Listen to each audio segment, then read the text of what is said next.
let's do this. Let me get rid of this.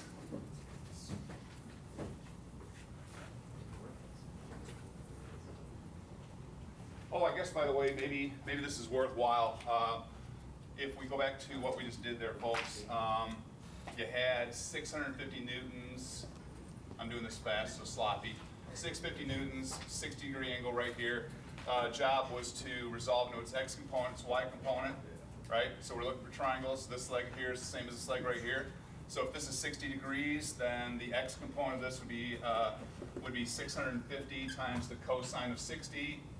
And the y component would be, and that would be, by the way, that'd be negative since it's going in negative x. The y component's tending towards positive, so that's going to be 650 times the sine of 60. Sine of 60 is 0.5, so that's going to be 325, and then 650 times 0.866, some large number close to that. Question, fire away. If we didn't draw the arrows for the x and y components, is that bad? No. In this case, I was just looking for what's the resolve forces. So it's okay if you didn't, actually draw it. Although I would encourage everybody. It's one of the habits that we just want to get into, right? Is to always, whatever we're doing, always show, representatively of what you're doing. Always show it, because it's hard to, not so much for our intents and purposes, but for anybody else that's going to read your work in the future, that it just helps them understand what we're doing. Okay, good question. What other questions? Anybody got anything else? Sweet. Let's take a look at the problem here. It's not going to be the basketball problem just yet. We're going to save that goodie for last. Let me draw. Let's see. Give me a second to find it. Folks, in my stack. Oh yeah, there it is.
Okay, folks, the diagram up on the board here should look familiar to all of us. This is something I'm sure we've all run into. Hopefully not literally, as sometimes these things tend to stick out back of vehicles in parking lots.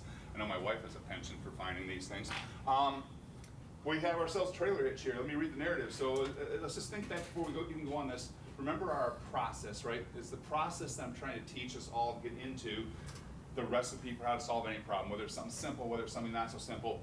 It starts with understanding the narrative. So let's look at the narrative on this one. It goes like this.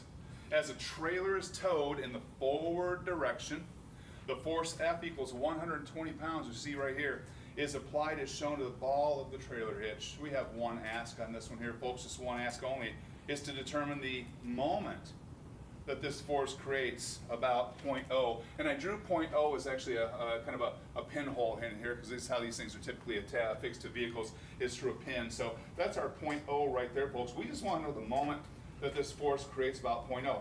I'll also say to you too, I want you to know that this is not the first, this is the first of two times you're going to see this problem. We'll see this problem again on about the last day of class. This actually is one that lends very nicely to translating from a 2D problem to a 3D problem. So we are asked to do nothing more than find the moment that this force creates about point O. That's all. So if you think about our approach to doing these kinds of things so far, it has been to find the, hang tight here, I actually got to find my notes on this one here because I don't remember off the top of my head exactly what this one works out to be, but if I don't find it immediately, that's no big deal either, we can just figure it out. Yeah, there it is. Our approach so far has been to look at the force line of action. We all know that the line of action of the force translates, it continues on infinitely that way, it continues on infinitely that way. The mere fact that the force is drawn right here means nothing, means absolutely nothing. It means that, well, here's where it is with respect to dimensions that we have. Now that part can be important, all right, that part could be important, but the line of action goes forever, and if we want to figure out the moment, we all know that by definition the moment is nothing more than the magnitude of the force. The magnitude of the force, in this case 120 pounds, doesn't matter if it's pointing up, down, sideways, or whatever, the magnitude is just 120. The magnitude of the force multiplied by the distance line between the moment center, which in our case the moment center has been identified as point O, from the distance line from the moment center up to the line of action of that force such that that line makes a 90-degree angle, right? The distance line has to make a 90-degree angle with the line of action of this force right here. So, how we would do that in this particular case right here is we would need to figure out trigonometrically what that distance line would be. And in this particular case, we probably have enough information to do that. In fact, I would probably go so far as to say, yeah, I'm quite confident we could. But it might take a minute or two to figure out what that trig would look like. But I want you to remember that the last time we got together, we also saw something important called Varignon's theorem. And Varignon's theorem said simply that if you take a force like this, if you can find an equivalent force system, remember an equivalent force system is any other combination of forces that gives the exact same result on the system, then according to Varignon's theorem, the moment that that force creates about any point has got to be the same as the moment that the equivalent system forces create about the same point. Simply put. So now, with that, there is actually a very easy equivalent system for us to see. Remember, we can slide the force anywhere we want to along this line of action, no problem. And the force here is shown such that it's passing through the center of the trailer hitch ball. So if I want to, I could slide this force right on down here and anchor it at the trailer hitch ball. I'm going to put 120 pounds here just so we all see that it's the same force.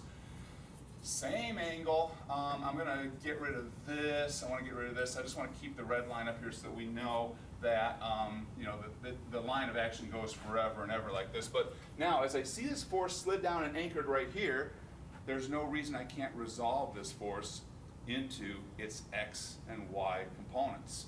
Just like we did in the assessment of just a few minutes ago, that means, all right, I need to get the y component of this force because I'm going to go ahead and assume an x and y coordinate axis system, and I need to get the x component of this force right here. Excuse me. And so knowing that this is a 30-degree angle right here, that means this is also a 30-degree angle right here, depending upon how I want to define my triangle right here. I should be able to see that this force right here, which is the same as this line right here, would be my hypotenuse of this triangle, which is 120 times, in this case, the sine of 30. So this force right here is going to be 120 sine 30. Sine 30, of course, is 0.5, so we know it's going to be 60. This force over here is going to be 120 times the cosine of 30. So 120 times 0.866, and that gets us about 103.9 pounds. So 103.9, again, this is going to be equal to 60 right here. And folks, let's never forget, this is such an important little thing, although it's one of those kind of, we often just tend to shrug our shoulders. They don't really need to do that. It's a good idea, and that is, get rid of the original force. Once you've got an equivalent force system, don't keep the original on the paper. It just mucks things up, and we don't need it anymore. So now, the original force is gone. It is no longer a part of our system. We don't need to worry about it anymore, because what I have right there now are two forces that are the same as the original. And remember, Varignon's theorem tells us that whatever moment was created by the original is the same as the moment now created by these forces. So let's look at that. I want to get the moment caused now by these two forces about 0.0, which means there's going to be more than one. I'm going to have a moment due to this force here. I'm going to have a moment due to that force right there. So I'm going to have to add these guys up, right? So if I now sum my moments about 0.0, and what am I going to write right here, folks? Because I do it every time, because I know it's smart, it is the counterclockwise symbology that reminds us that counterclockwise is positive. Can I leave that off? Sure, do so. Is it stupid? Yes. It'd be really stupid to leave that off. Don't do that. Put it there. So now, with that said, hey, let's do the easy one first. So right here, this force here, and remember, our moment center is right here at 0.0. As I look at the moment center, as I look at this force right here, I see that that force, if I think about how this force here would cause rotation about this center right here. If you don't see it, put a pin in this and imagine the force pushing this down. That would rotate this thing in a big counterclockwise way. Therefore, it's going to be positive. So I'm going to have the value of this force, its magnitude, which we've already stated to be 103.9. And just for clarity, that's going to be whatever the original units were. I think it was pounds. Yep. So 103.9 pounds multiplied now by a distance. But here's the salient point of this whole thing, folks. I no longer am going to do any trigonometry whatsoever on this. I'm merely going to use the dimension that was given to me. It's a little crowded right now, but that original dimension was 11. The double tick mark means inches, of course. So 11 inches. So 103.9 times 11 inches, and that takes care of the moment due to the y component force. Now I got to add to that the moment due to this force up here. Now right now, I don't know if I'm actually adding that or subtracting that, but let's write it out. So the moment of this force here, I'm sorry, the magnitude of this force right here, we've already determined it to be 60, so 60 pounds. And then as far as the distance goes, well, if you look at its line of action, look, the line of action can go forever this way. We see the distance between the moment center and its line of action is given to us as the 1.5. That should be clear that that's inches. So I'll multiply this by 1.5 inches now. And now I've got that moment tossed in. The only thing I didn't do, folks, is again, you'll notice I didn't put a plus or a minus sign here. Why? Because I don't know if this is a positive or a negative moment. If I take the moment, or I'm sorry, the force, slide it back. My pen, the tip of my pen is pointing in the direction of the arrow. So if I slide it back to right here, and imagine how this would rotate this around this point right here. In this case, I'll use the string analogy. I tie a string to the arrow and let the arrow fly. In that case, the arrow is going to wind around the string in a counterclockwise sense. So therefore, that's going to be a positive moment, so plus. And folks, with that, I'm down to all I need to do.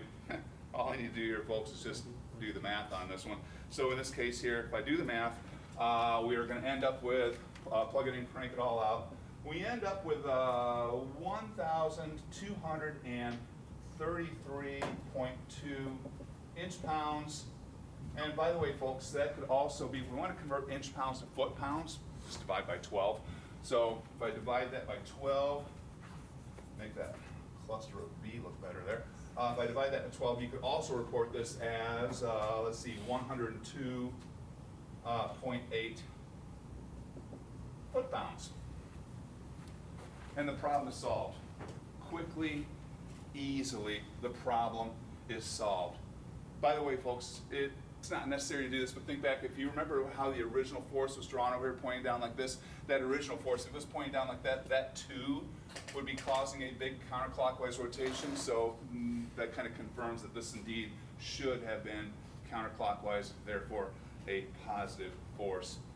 That right there, folks, is Varignon's theorem in action. The takeaway that I want you to have here is that if we go back to our original problem, which had a single force here of 120 pounds, could I have done the trig to figure out the distance from here up to that line of action? The answer is I could have. But Varignon's theorem basically says you don't need to. In this case, there was probably enough info to do it. Oh, by the way, one last little tidbit here too. Did you notice that we were given the dimension for the radius of the ball, the hitch was 1.25 inches? It would have been really easy when taking on this problem to look at that and think, well, I need to know that information because they gave it to me, right? Now you're gonna run into that from time to time where there's going to be information tossed into a picture that's just irrelevant, and that's in that class of irrelevant information, particular to this problem right here. But the takeaway again I want you to have is, I can make this hard, or I could use Varignon's theorem. Varignon's theorem makes stuff a ton easier, and as we're about to see in the basketball hoop problem over here, Varignon's theorem makes the impossible possible. But quickly, any questions on this? Sweet. All right, let me clean this up. Now focus over here on that.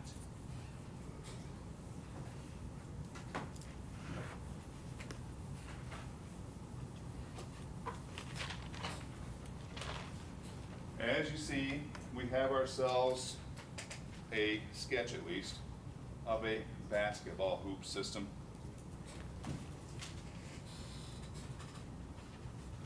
I will promise you this, folks. If you go to the original diagram in the book, which you see me kind of pointing at right here, I know, get out the binoculars. If you look at the original diagram of the book, it's going to make a whole lot more sense, more clarity than what I'll ever draw up on the board over here. But I'm going to live with this. Let me start by reading you the narrative on this. And folks, I want you to really zero in on what this narrative says, because this one has some stuff buried in it. It goes like this. An experimental device imparts a force of magnitude F equals 47 pounds to the front edge of the rim at A to simulate the effect of a slam dunk. So what's going on here actually is this force that's being applied here to the front of the rim is apparently being applied by some sort of an experimental device, because we're trying to simulate what are the forces, what are the loads that would happen if somebody came along and slam dunked this, grabbed this, and pulled down on that. We were also told in that this force is equal to just 47 pounds. Reading on. Determine the moments of the force F about point O and also about point B. So we have point B sitting up here, right here. We want to know the moment that this force creates about that point right there. If you think about why we care about that, if you think about this, I want to build this in a way that either it's going to withstand that moment or maybe purposely break away so we don't cause damage. You know, who knows? But we want to know the moment here and also the moment down here all the way to the base, as this thing would be either sitting on the ground or mounted in a way so that it's held to the ground. So determine, again, the moments of the force F about point O and about point B, and then listen to this one. Finally, locate from the base at O a point C on the ground where the force imparts 0 moment. So what we're saying here is there's some place, we got the ground down here, there's some place along this ground here where this force is going to impart a 0 moment. Where is that? So, okay, yeah, fire away. My first thought would be in line with the arrow. Exactly. Yeah, perfect. I want to make sure we heard that. So you're looking at this and you're saying, as far as that last part goes, right? The 0 moment place, exactly. Wherever there's no torque. It's exactly right. Wherever there's no distance from the line of action. So we're already ahead of the game here. If we were to draw, and this is why I've been harping on, right, that the line of action goes forever in any direction. The line of action of this force goes down like so, goes forever that way, right? Where is any point in which there's a 0 moment? And that's along the line of action of the force, because the distance is 0. So in this case here, the point C we're going to be looking at is going to be over here somewhere, and we'll get to that shortly, but that's an excellent observation. Good job. Oh, it goes downhill from there. Right, so let's check this out. So the first thing that I want is I want to figure out, let's just do the moment about point B. We know that we're asked to find, in fact, let me write this up here so we all got it. So we're going to find the moment about point B, the moment about point O, and location of point C, so that the moment about C is equal to 0. That's the play here, folks. Let's just do B alone. So if we take a look at B, and I'm going to do this without drawing the basketball parts here. Let's just draw point B. And we know that somewhere over here is this force coming down like so. And we know the force is 47 pounds. Got that.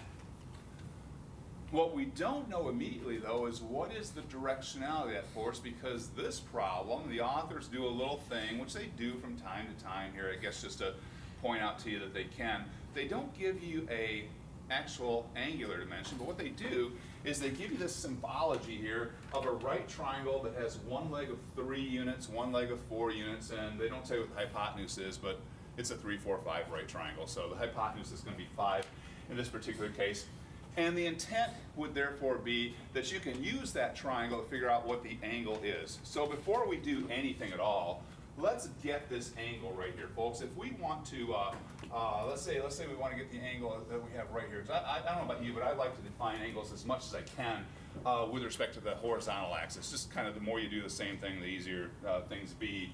So in this case here, if I go to my original 3, 4, 5 triangle, and draw this up like so. We know that this is 4, this is 3, and I want to have this angle right here. And if you look at this, folks, that's going to, of course, be a right angle, right? So in this case here, if I want the angle, I see that I've got the opposite leg of the angle. I've got that adjacent leg of the angle, which is tangent. So this angle here is going to be, and I'll just give the angle a name here. Let's just call it, I don't know, beta for lack of anything better. So beta is going to be the inverse tangent of the opposite leg, which is 4, divided by the adjacent leg, which is 3. So the inverse tangent of 1.333, folks, that is going to end up being 53.13 degrees. And with that, now we do have some information that we can work with over here. We now know that this angle right here is going to be 53.13 degrees. So the objective becomes that we want to, in order for us to figure out what the moment is about point B, we need to figure out the distance then from B to the line of action of this force such that that distance makes a 90-degree angle with the line of action down here, right? But let's look at what we have. What do we have to work with here? The first thing, and I'll tell you the mistake that's just waiting for you to make it, is you're going to look at this and you're going to say, oh, no problem. I see the distance from point A to here. I can figure that out because I know this height here. I know this length here. This is 28 inches here. This is 12 inches right here. So I can do the trig on that and just figure out the hypotenuse that is right there, and I'm good to go, right? Wrong. Why? Because we don't know what the angle of that is, what that's going to make, and we don't know if that's going to guarantee us a 90-degree angle on that distance line. But it's a start. So let's do that, folks. Let's draw, based on what we know right now, a 12, let's see, I want to make this right here, folks. I'm going to have about a 12-inch line here, 28-inch line over here, right triangle, so 28, 12, and that means I'm going to have some line right here that I'm going to temporarily call that line H for the hypotenuse of this triangle right here. So again, I'm merely using the dimensions I've been given here, 12, 28. I've drawn my hypotenuse here, which I'm going to call line H. Let's quickly do the math, and let's figure out what the value of H is and the angle that's going to make with respect to horizontal. So the value of H, that's easy enough. That's just going to be, we can use Pythagorean theorem on that. So H is going to therefore be the square root of 12 squared plus 28 squared. And folks, if we plug that in and crank that out, we're going to find that H ends up being 30.46 inches. Now, I want to beat this dead horse. So many folks would stop right here and make the mistake of saying, I know my distance is 30.46 inches. But we don't know that because, again, we do not know if this makes a 90-degree angle with that line. Now, you might step back and look at it and say, it kind of looks like 90, so good enough. Nope. Nope, we can pay anybody to make that mistake. We don't pay engineers to make that mistake, right? So what do we need to do? Well, we need to continue on with the math. So let's get an angle here. Let's define this angle right here as angle alpha. And it won't take much effort to figure out that alpha, if we look at, again, we know it's opposite leg, we know it's adjacent leg, so alpha is going to be the inverse tangent of opposite 12 over adjacent 28. And folks, if we plug that in and crank that out, find out that alpha is going to be equal then to, alpha is going to be equal to about 23.2 degrees. And folks, before I go any further too, let me just make the point to you all. You're seeing me do this, and I already know how to do it, right? I already know how to make this happen. I want you to imagine what it would be like if you had no idea where to start. How much time is it going to take you to figure out that I am going to use this technique that I'm in the middle of working on right now to get to this distance line right here? I can tell you for me, the very first time I ever looked at this problem here, it took me about an hour to figure out how to do it, okay? It took me about an hour to figure out how to do it, seriously. Because you just don't know exactly where to start. So don't be misled by watching me do it up here and thinking, oh, that doesn't look so bad, that looks fairly straightforward. Yeah, imagine how much it would suck if you were having to figure this out from minute number 1. So having said all that, we know right now that this angle right here, and by the way, I told you that because I want to emphasize how much easier Rignon's theorem makes this for us, but I'm showing you this technique here before we go there. So we know that this is 23.2 degrees. Now, does that make this a 90-degree angle right here? It does not. Why? Because if you think about is this the complement or the supplement? I can't remember, but 90 minus 53.13 is what, 36.87 degrees? So the angle that we would need to have off of this line right here would have to have an angle of 36.87 degrees in order to cause the 90-degree angle here. And yet this is only 23.2. So now the question becomes, okay, then where does my D line go? Well, think about this.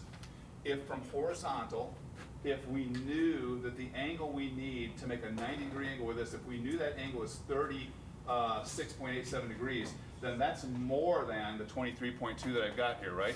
So if I put that right here, I go and I miss my point altogether.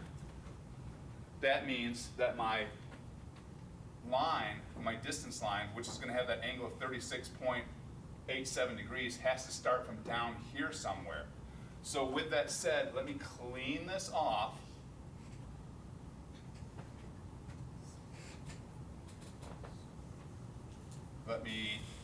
I'm going to change the value of h because I know its value already. We've already figured out that that's 30.46 inches.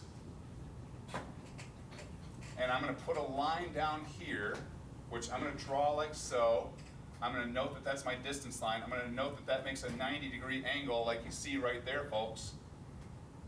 And then I'm going to utilize what I've already got to figure out what that value of D is going to be, and it goes like this. The question becomes, what is, hang tight here, ladies and gentlemen, got some stuff mixed up. The question becomes, what information have I got that I could use to figure out, is it associated with this angle right here, which we know is 36.87 degrees. We know that this angle up here was 23.2. So what can I work with? Well, the answer becomes, if this is 36.87 degrees right here, then the entirety of this angle here from this horizontal line down to here also has to be 36.87, but I'm eating up 23.2 of those right here, which means this little sliver, this little angle right here, has got to be 36.87 degrees minus 23.2, and that works out to be 13.67 degrees. So angle here, which I'm going to kind of draw in like this, is 13.67 degrees. Now folks, again, should be really obvious right here that this is getting to be a messy drawing. Let me clean some stuff up here. I don't need this anymore. But what I now have left over here, folks, I've got a single right triangle. I know my right angle's right here because by definition, between the distance line and this line of action has to be a right angle.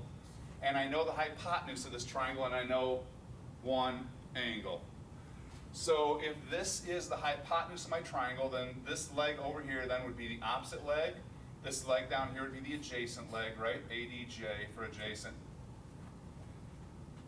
And I know the hypotenuse, and I'm looking for the adjacent leg. So that means that my cosine of 13.67 would have to be equal then to, as we all know with cosines, it's adjacent over hypotenuse. And I'm looking for the adjacent leg, so therefore, this is going to be equal then to d divided by 30.46. And from that, I see that I can easily solve for d now. So d is going to be equal then to 30.46 times the cosine of 13.67. And folks, if we plug that in and crank that all out, we're going to find that d now becomes 29.6 inches. 29.6 inches. Now I want to pause, take a little breath. Everybody check that out. Does everybody see how I got to that using the trig? All right, it may not be like I totally see it, but I kind of follow you, or you might totally see it, whatever. But we see that it was attainable, at least, by the trig. With that, we've got enough right now that we can solve for at least this part here of finding the moment about point B, because the moment now about point B will be, by definition, the magnitude of the force, so 47 pounds times the distance that we just calculated over here, 29.6 inches. And with that, folks, we can plug it in and crank it out. We're going to find that's going to be 1,391 inch-pounds. But am I done? No. Because I figured out the magnitude of the moment, but I didn't do the directionality of it. So the question now becomes, is that a positive or a negative moment? Well, we got to go back and look at the original system here. Here's our moment center B. Here's force F. And as we look at force F, we should be able to see that force F would try to cause, if you constrain it, tie a string to the arrow if you want to, constrain it, that's going to cause rotation about B that's going to wrap around in a clockwise direction. So therefore, this is actually negative 1,391 inch-pounds, or if you wanted to, you could write that as 1,391 inch-pounds and put a CW behind it to note that it's clockwise. Or, again, if you want to, we could also convert this over to foot-pounds, so we divide by 12, so this is another or. Or if we take 13.91 divided by 12, we're going to end up with 115.9 foot-pounds, and that is also clockwise. So there's a whole bunch of different ways to represent the final outcome, but the final outcome, as you see right here, for just the moment about point B, is that. I don't know about you, but I don't think doing anything like that is a whole bunch of fun, especially when you're not sure how to do it, all right? But in this case, we had enough info, we were able to figure out D, okay, we can work with that. But the question is, why did we do that in the first place? Why couldn't we have just went straight to Varignon's theorem?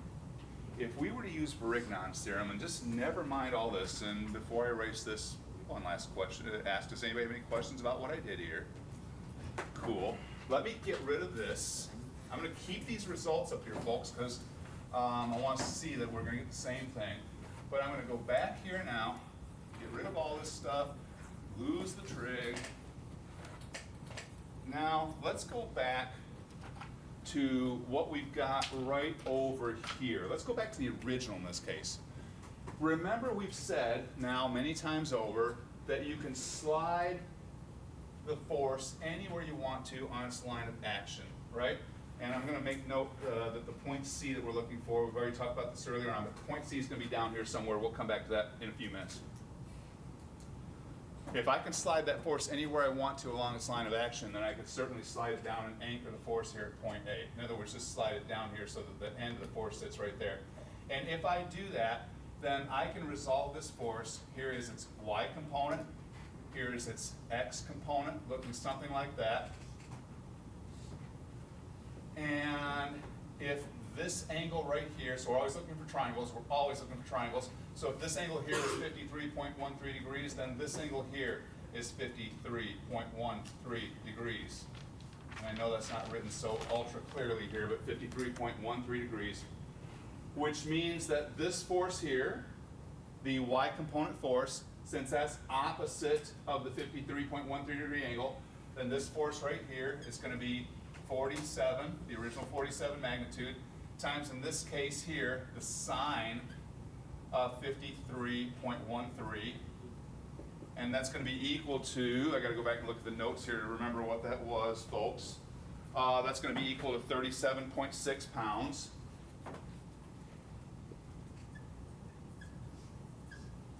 And then this one right up here is going to be equal then to 47 times the cosine of 53.13.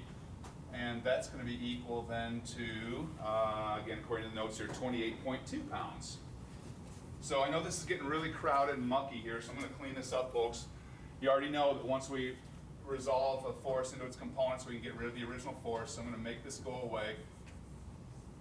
Cleans things up. So like I said before a second ago, the 47 times the cosine of 53.13 ends up being 28.2 pounds. Like that. So now, with that said and done, I've got an equivalent system up here. All I did was resolve my force, my 47-pound force. I've just done nothing more than resolve it into its x and y components. But now, I still want to calculate the moment about point B. But unlike what we did before, I don't need to do a bunch of trigonometry here, because Varignon's theorem just simply tells me if I want to get the moment about point B, I just need to sum up the moments due to the equivalent system. So if I now sum my moments about point B, reminding myself that counterclockwise is positive, I have the following. I've got this force right here, the 28.2, which is down below B, and if you look at the directionality of this would cause a clockwise rotation about B, so it's going to be minus 28.2. The minus again because of the directionality, minus 28.2 pounds times the moment arm. And folks, check this out. I'm going to stop being so meticulous in explaining this, but look at this. Distance from B down to its line of action, the given 12-inch dimension. So times 12 inches here. And then this force right here, the one that's noted as 37.6, again, we can slide it anywhere we want in its line of action. If I slid it up here, it's a little bit easier to see. Tie a string between B and it, and you'll see that it too is causing a clockwise rotation, so therefore, it's also negative. So minus the 37.6 times its moment arm. Everybody look at that real quick. Make sure, what do you think the moment arm is here between B and this line of action right here? Make sure you see it. It's 28. It's the given dimension to us here. So times 28 inches here. And folks, stare at that whiteboard for a second. You see absolutely zero trigonometry on here. Plug that in, crank that out, you're going to end up with minus 1,391 inch-pounds. Problem solved. Look at what Varignon's theorem did for us, folks, and how it made that moment about point B so much easier to get to. Like I said, we could spend a lot of time trying to figure out the trig. Like, where do you even go for the trig to solve this problem right here? But I did this in 2 steps. Resolve, easy. After that, I'm just using the dimensions they gave me. Now, look at this. So that lets us put a check mark in front of the moment about B. But we were also asked to figure out the moment about point O, right? The moment about point O down here. Now, I want you to look at that while I'm erasing this. I want you to just take a moment and go back and remember the original force here. Think about this line of action and realize that in order for us to do the moment about point O, if we want to do it with trig, we've got to have a way of figuring out what that line is right there that causes a 90-degree angle with that. Do we have enough information to do it? Yes. Is it a straightforward thing to do? No. Do we need to? Look at that and ask yourself, if you're going to use Brignon's theorem right now, how would you do it? Well, the first answer to that needs to be, the first thing we're going to do is we're going to make sure our units are the same. Did you guys notice that in the units here, that these units were all given to us as inches, and then we have this over here 10 feet. The basketball hoop itself is 10 feet off the ground, and that's a different set of units. So very first thing you need to do before you do anything with this is get your units the same. Never have mixed units. So 10 feet, we convert that over to inches, that's going to be 120 inches. That's what we want to be working with here, folks. So now, having said that, and again, I am now going to solve the question of the moment about point O. So I'm going to sum my moments about point O using my equivalent system forces, starting with the 28.2. If you look at O down here, way the heck down here, folks, and look at the 28.2, that is going to be causing a big, sweeping, counterclockwise moment there, so that one's going to be positive.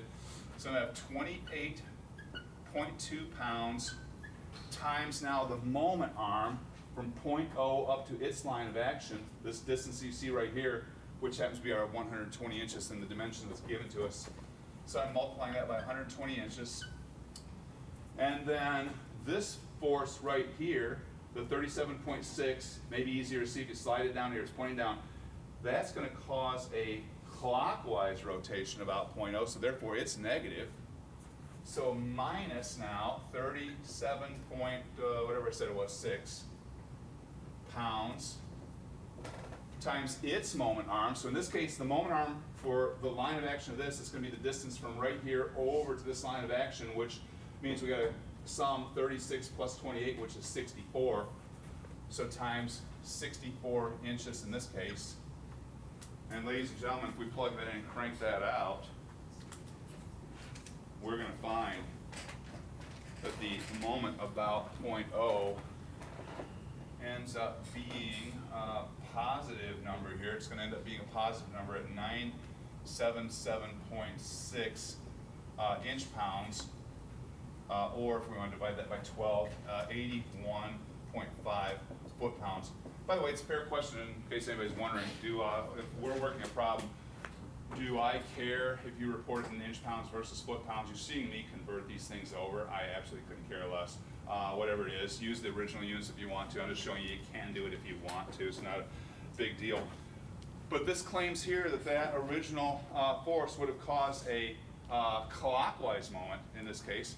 Did I get that right? Clockwise moment, clockwise. No, I don't like that. Something's wrong. Give me a second here, folks. Something isn't adding up. So force here, down here, about 0.0, that should be causing a, oh, I said it wrong. Yeah, it is, it's counterclockwise, therefore it's positive. When I saw that, for some reason I mixed up clockwise and counterclockwise, but yeah, counterclockwise rotation on that. Wait a minute here. Did you guys just see what happened? It took me, what, about 2 minutes to figure out the moment about point O using Brignon's theorem? It was easy. After I resolved those forces down and solved for the moment about point B, getting the moment about point O was one equation. It took a minute, and that was it. Again, Brignon's theorem is making our life easy. The last thing we need to figure out was that distance for point O, or point C. And folks, I'll tell you, this is why, it's one of the reasons, you hear me say over and over again in the course, we look for triangles, right? So in this case here, I see a massive triangle involving the line of action here between original point A and point C, and then there's this right here. So now, what do I know? First up, I know that this angle right here, huge angle here, but that angle right there has to be 90 minus 53.13. So I know that that angle happens to be 36.87 degrees right there. And I know the length of this triangle right here is going to be my 120 inches. So that means this leg down here, which I'm going to just draw this out and call this one here, I don't know, I'm going to call it B for base.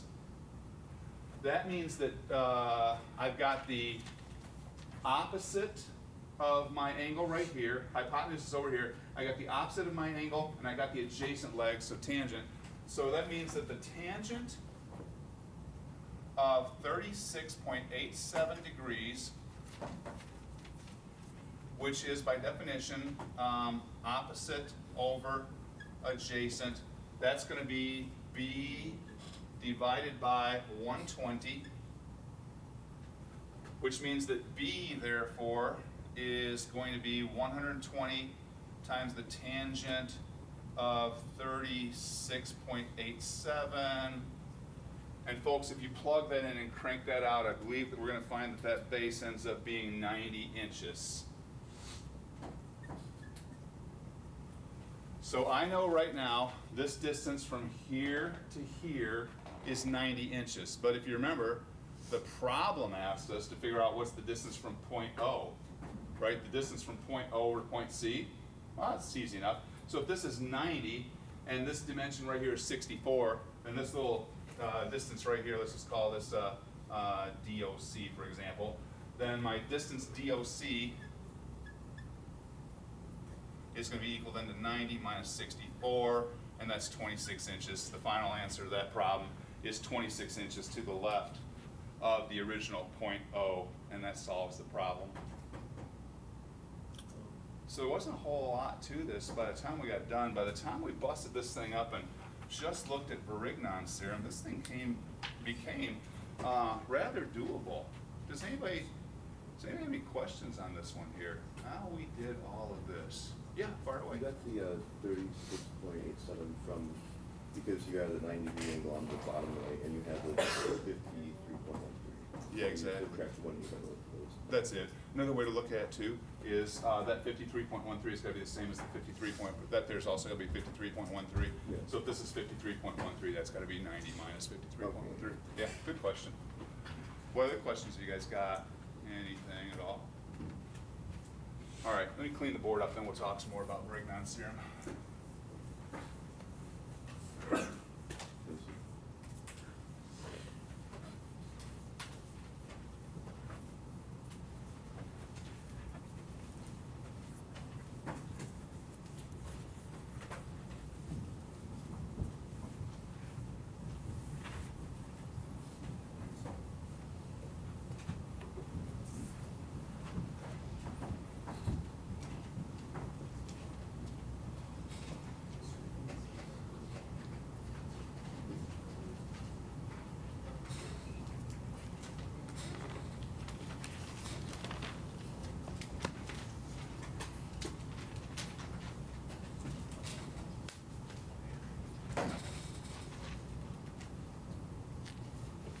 I'm going to take a minute just to introduce you to one last thing. This will probably take us probably takes about 10 minutes, folks. We'll wrap up after that.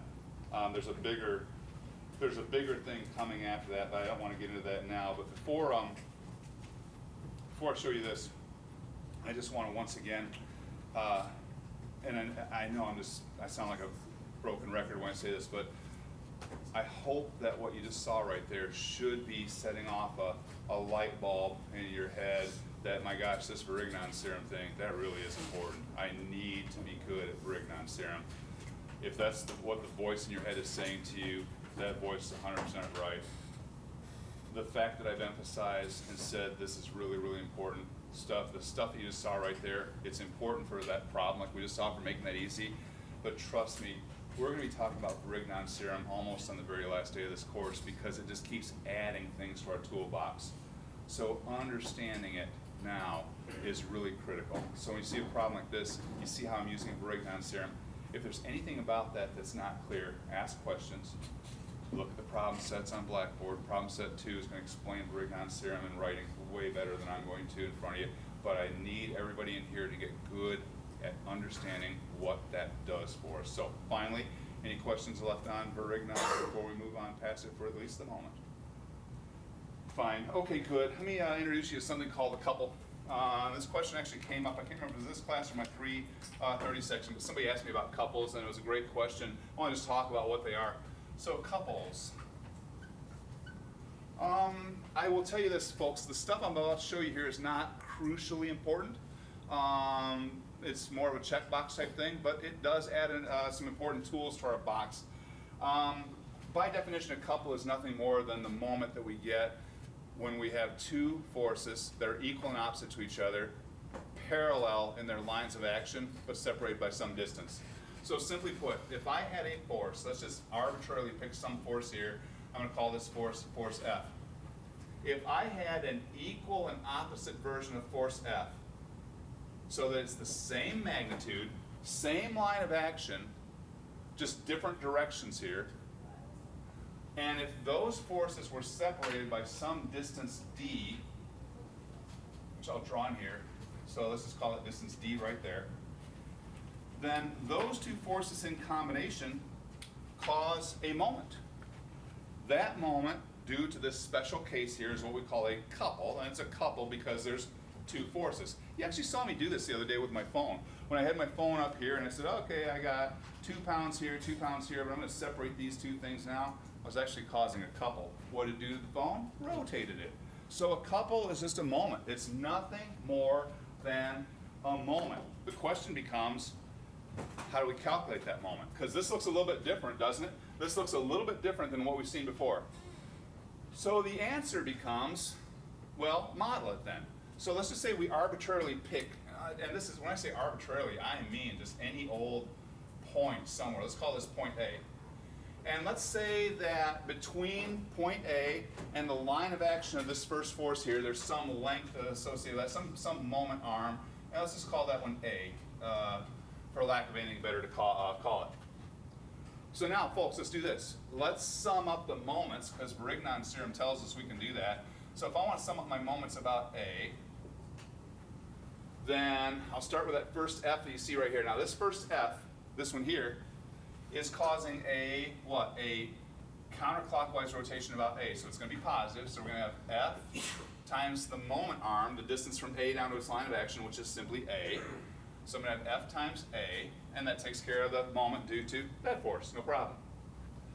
But then I got this force down here.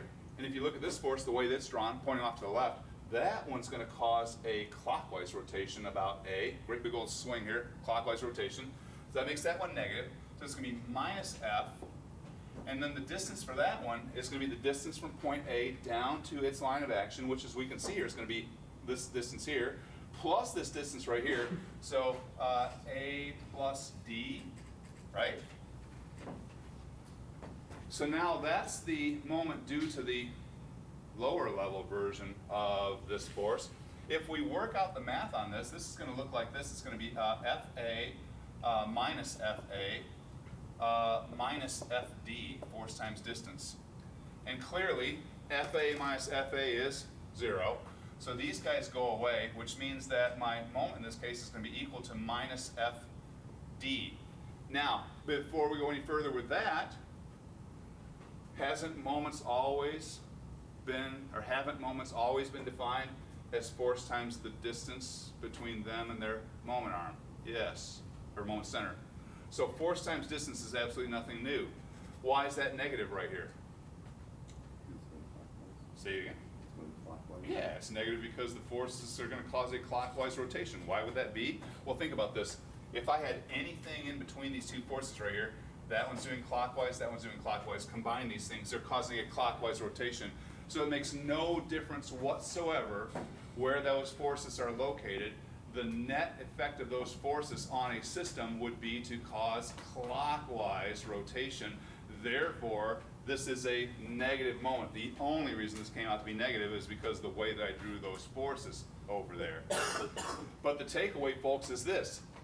It made no difference where A was, what the value of this distance was right here. It made no difference whatsoever, did it? This was just arbitrarily picked, and the distance from here to here canceled out mathematically. So it turns out that with a couple, which we sometimes see in the nomenclature is written as C, a couple, which is nothing more than a moment, is equal to force times distance. So add that to in the nothing's new today department. A couple is merely a moment where the magnitude of the couple is the force times the distance between the two forces. Now, the value of that, what can we do with it?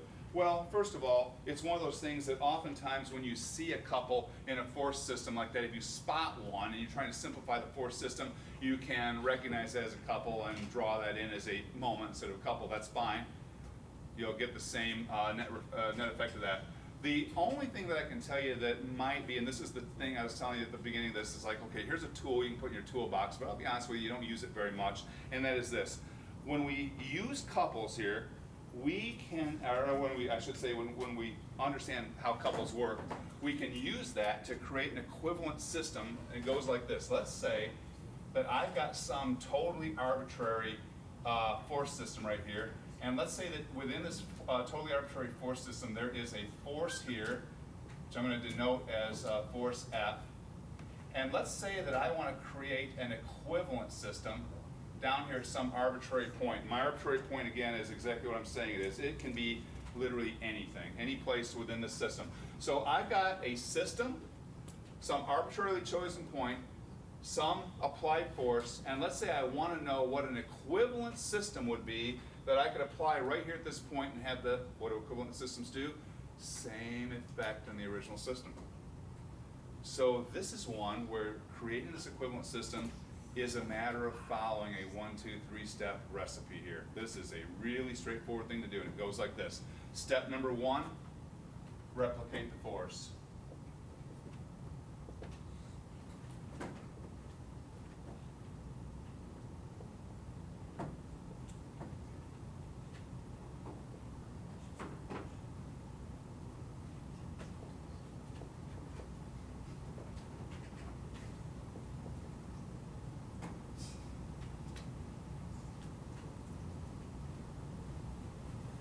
And I'm a little bit more verbose in what I wrote up here, folks. It's replicate the force and pass it through, the copied version, pass it through the point of interest. So my force is F. I'm going to make a copy of F, and I'm going to pass it through the force of interest. Now remember, everything I'm doing right now is in the name of I want to create an equivalent system. So if I make a copy of this force F here, and I paste it in down here, so that now I've got the same force, and I got the same force here. I'm going to call it F because it is the same force. Ask yourself a simple question. If I took one force in a system, made a copy of it, and added that force into a system, do I have an equivalent system right here? No, because I just doubled my force, right? So it can't be an equivalent system. So that brings us to step number 2.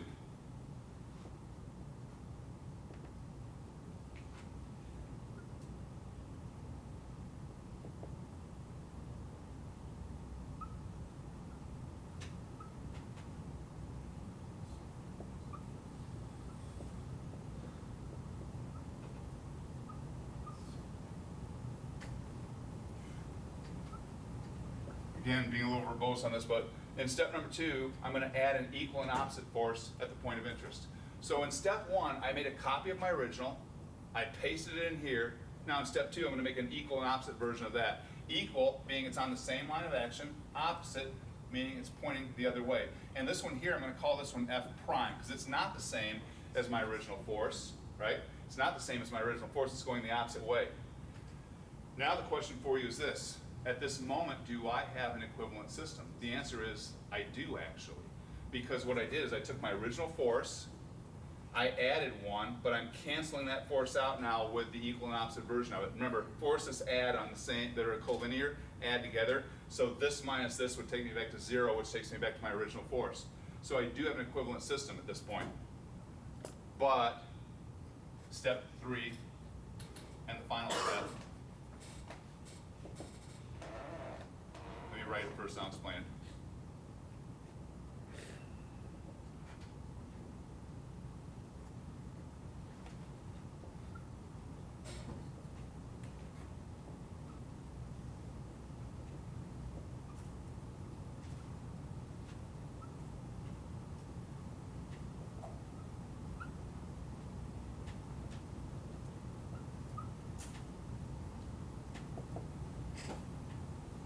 That.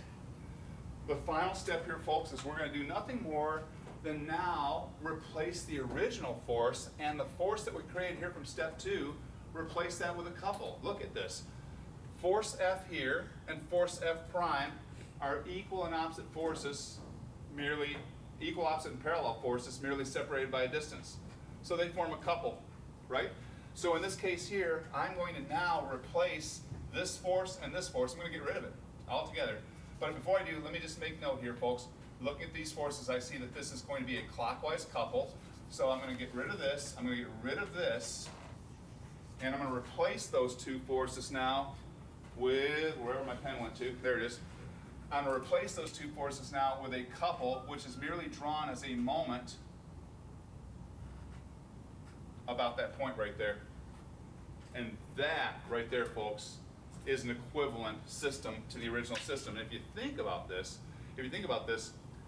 we could have seen that without ever going through this process right here. Because if you think about this, if I had a point here, anywhere arbitrarily chosen on a mechanical system, I had an original force up here. Ask yourself, what should be the effect of that force on the system with respect to that point right there? First of all, this force here, yeah, go ahead. It would move clockwise. Exactly. There's that, but there's also translational motion. Remember, the force up here originally was trying to translate or move this in a linear fashion, so you're going to have that effect. But as you correctly point out, but we would also have the effect of trying to cause clockwise rotation. So it's no surprise whatsoever that the final outcome of this very easy 1, 2, 3 step process for creating an equivalent system, the final outcome was a force to cause translational motion and a couple to cause rotational motion, and that's that. So again, do not treat that as though that's critically important stuff. It is not, but it's something that, now we can kind of add that to the check boxes, and we've seen that, and again, it can be a valuable tool from time to time. Does anybody have any questions on that? Okay, folks, we're going to call it good here for the morning. You guys go have a good weekend. I'm going to see you all again on Monday. We're going to finish up, by the way, on Monday, we're going to finish up chapter 2, jump on into chapter 3. In chapter 3, we're going to get more serious about learning how to draw free body diagrams. Important stuff.